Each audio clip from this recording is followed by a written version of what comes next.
বয়স যেন এবার বিশ্বকাপের আলোচনার কেন্দ্রবিন্দু। আসন্ন ২০২৬ ফিফা ফুটবল বিশ্বকাপে অংশ নিতে যাচ্ছে রেকর্ড ৪৮টি দল।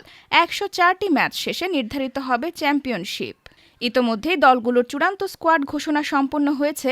তবে এবার সবচেয়ে বেশি আলোচনায় রয়েছেন ৪০ ঊর্ধ্ব ও অভিজ্ঞ তারকারা। স্কটল্যান্ডের গোলরক্ষক ক্রেগ গর্ডন এবারের আসরের সবচেয়ে বেশি বয়সী খেলোয়াড় হিসেবে থাকছেন স্কোয়াডে, যার বয়স ৪৩। যদি তিনি মাঠে নামেন তাহলে বিশ্বকাপ ইতিহাসে দ্বিতীয় সর্বোচ্চ বয়সী খেলোয়াড়দের তালিকায় জায়গা করে নেবেন। পর্তুগালের ক্রিশ্চিয়ানো রোনালদো এবার খেলবেন ৪১ বা ৪২ বছর বয়সে। ৫ বারের ব্যালন ডিওর জয়ী এই তারকা আন্তর্জাতিক ফুটবলে ৯০০-র বেশি গোল করে এখনও দলের মূল ভরসা। ষষ্ঠ বিশ্বকাপে তার উপস্থিতি নিয়ে উচ্ছ্বাস রয়েছে সমর্থকদের মধ্যে। ক্রোয়েশিয়ার লুকা মদ্রিচ ৪০ বছর বয়সেও জাতীয় দলের মধ্যমাঠে নেতৃত্ব দেবেন।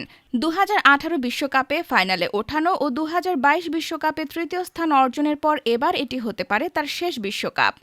মেক্সিকোর গিয়ের্মো ওচোয়া ষষ্ঠবারের মতো বিশ্বকাপ খেলতে যাচ্ছেন।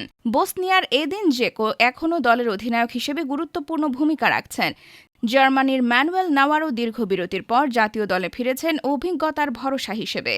কেপ ভার্দের ভো জিনহা এবং উরুগুয়ের ফার্নান্দো মুসলেরাও ৪০ ঊর্ধ্ব বয়সে নিজেদের জাতীয় দলের গোলরক্ষক হিসেবে দলে আছেন। বিশেষ করে মুসলেরা প্রথম উরুগুয়ান হিসেবে ৫টি বিশ্বকাপ স্কোয়াডে থাকার রেকর্ড গড়েছেন। আর্জেন্টিনার লিওনেল মেসি ৩৮ বছর বয়সেও ষষ্ঠ বিশ্বকাপ খেলতে যাচ্ছেন। ২৬ ম্যাচে ১৩ গোলসহ বিশ্বকাপ ইতিহাসে অন্যতম সফল খেলোয়াড় হিসেবে তিনি আবারও মাঠে নামবেন।